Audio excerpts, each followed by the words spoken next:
7 airport उद्घाटन किए गए थे, 6 बंद हो गए हैं। कम से कम इस एयरपोर्ट का ये वादा करके जाते कि उद्घाटन के बाद इसको बेचा नहीं जाएगा। पीएम मोदी ने उधर जेवर एयरपोर्ट का उद्घाटन किया तो वहीं विपक्ष बिलबिला उठा। अब जेवर एयरपोर्ट के उद्घाटन पर कुछ बोलने को नहीं बचा तो एयरपोर्ट पुराण शुरू कर दिया गया। आंकड़ों के जरिए बताया जाने लगा कि एयरपोर्ट चुनाव के वक्त खुलते तो है लेकिन बंद हो जाते हैं। ऐसे में आज आपके सामने रखेंगे अखिलेश यादव के उन दावों की सच्चाई जिसके जरिए वो देश को गुमराह करने की कोशिश कर रहा है, क्योंकि जेवर उत्तर प्रदेश का हिस्सा है लेकिन फिलहाल उत्तर प्रदेश में चुनाव नहीं है। ऐसे में एयरपोर्ट बंद करने की अखिलेश की कहानी कहां बेदम होती नजर आती है वो हम आपको आज दिखाएंगे।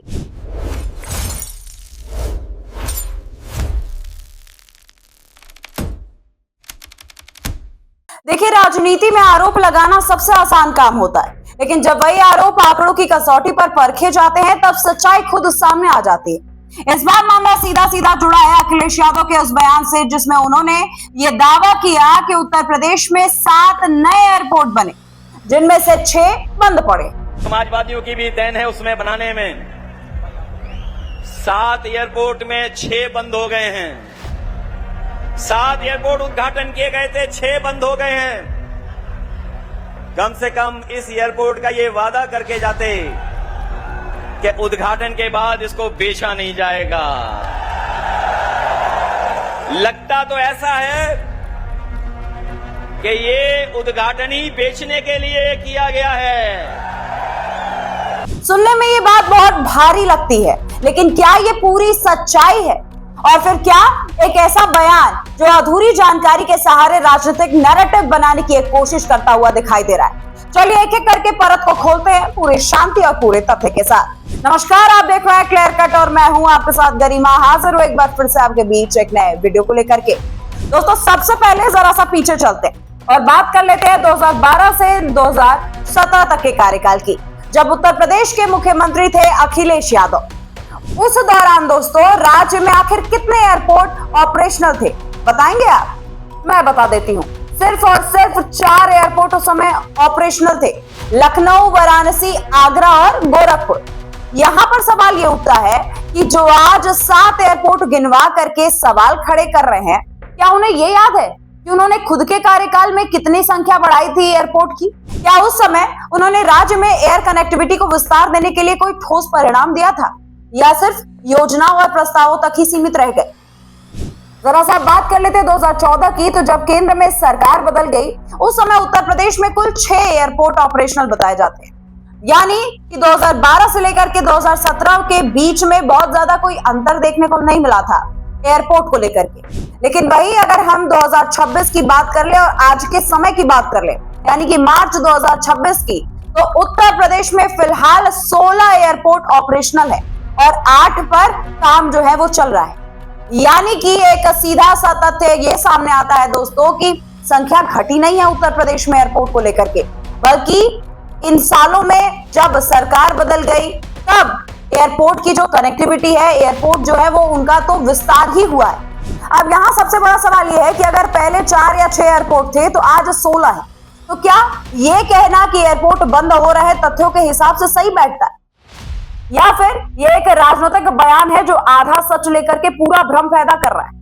अब बात कर लेते हैं अखिलेश यादव के उस दावे की जिसमें उन्होंने कहा कि एयरपोर्ट के नाम चलिए गिला देते हैं, कुशीनगर, आजमगढ़, श्रावस्ती, चित्रकूट, मुरादाबाद और अलीगढ़, और ये कह दिया कि ये सारे बंद पड़े।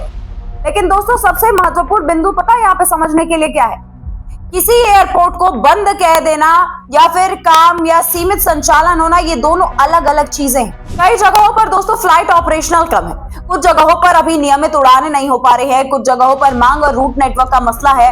लेकिन अगर इसका मतलब ये नहीं लिया जाएगा कि एयरपोर्ट ही बंद हो गया, हवाई पट्टी, इंफ्रास्ट्रक्चर, सुविधाएं मौजूद है, यानी बंद शब्द का इस्तेमाल यहाँ पूरी तरह से तकनीकी रूप से सही नहीं है, बल्कि ये एक राजनीतिक शब्द है। और एक बहुत ही महत्वपूर्ण बात यहाँ पर ये उठ जाती है कि इनमें से कई एयरपोर्ट ऐसे हैं जहाँ पहले से ही हवाई पट्टियां मौजूद, यानी ये कह देना कि सब कुछ नया बनाया गया और फिर बंद कर दिया गया, ये पूरा एक सच्चा और सही तरीका नहीं है, ना ही एक सही तस्वीर दिखा रहा है।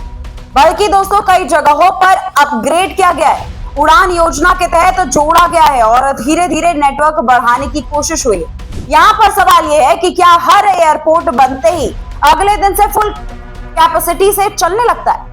क्या एविएशन सेक्टर में ऐसा होता है? नहीं, यहाँ डिमांड बनती है, रूट तय होते हैं, एयरलाइंस जुड़ती है और फिर सीधे सीधे और धीरे धीरे संचालन जो है वो बढ़ने लगता है। यानी कि ये एक प्रक्रिया है, ना कि कोई स्विच जो ऑन करते ही चालू हो जाएगा। अखिलेश जी ये भूल चुके हैं कि उन्होंने अपने खुद के कार्यकाल में कितनी चीजें कर दी। क्या दोस्तों उस समय सभी एयरपोर्ट फुल कैपेसिटी में चल रहे थे? क्या नए एयरपोर्ट का जाल बिछा दिया गया था या फिर स्थिति सीमित थी? जवाब आप सभी के पास है और कमेंट सेक्शन में जरूर लिखिएगा। लेकिन दोस्तों आज जो सबसे बड़ा सच ये है वो ये है कि एयरपोर्ट की संख्या घटी नहीं है बल्कि बढ़ी, और आज उत्तर प्रदेश में 16 एयरपोर्ट बन चुके हैं। तो तुलना अपने आप में बहुत कम की। उन्होंने कहा कि 2004 से 2014 तक जेवर एयरपोर्ट का प्रोजेक्ट फाइलों में दबा रहा और सपा सरकार के समय भी इसमें तेजी नहीं आई। अब ये भी एक राजनीतिक बयान है, लेकिन कम से कम ये सवाल तो उठाता है कि अगर प्रोजेक्ट पहले से था तो उस पर काम आखिर आपकी सरकार ने क्यों नहीं किया? अगर आप करा देते तो आज ये आपको कहने की जरूरत नहीं पड़ती। अब जब वो पूरा हो रहा है तो उस पर भी आप सवाल खड़े कर रहे हैं। यानी राजनीति में एक पैटर्न साफ दिख रहा है कि जब काम नहीं होता तब भी सवाल, और काम होने लगे तब भी आप सवाल उठा रहे हैं। अखिलेश यादव का 7 में से 6 एयरपोर्ट बंद वाला जो दावा है वो पूरी तरह से तथ्यात्मक नहीं है दोस्तों, इसमें कोई तथ्य नहीं छुपा है। फैक्ट की अगर हम बात करें तो आज एयरपोर्ट की संख्या कई गुना बढ़ गई है। एविएशन सेक्टर में विकास एक प्रक्रिया है जिसे समय लगता है। राजनीति में अक्सर आधा सच पूरा भ्रम पैदा करने का इस्तेमाल किया जाता है। तो अब सवाल यहाँ पर यह है कि क्या ये बयान तथ्यों पर आधारित है या फिर सिर्फ एक राजनीतिक हमला जो आंकड़ों की पूरी तस्वीर नहीं दिखाता? क्योंकि जब आप पूरे डेटा को देखेंगे दोस्तों तो कहानी बदलती नजर आएगी, और यही है इस पूरे मुद्दे का असली फैक्ट चेक। आपको इस वीडियो पर क्या कहना है और आपकी इस विषय में क्या राय है, कमेंट सेक्शन में लिखना मत भूलिएगा। मुझे दीजिए इजाजत, नमस्कार। This video is sponsored by Ram Ram Group of Companies, co-sponsored by Nature House and Bhaiya Ji Silver Coated Ilachi.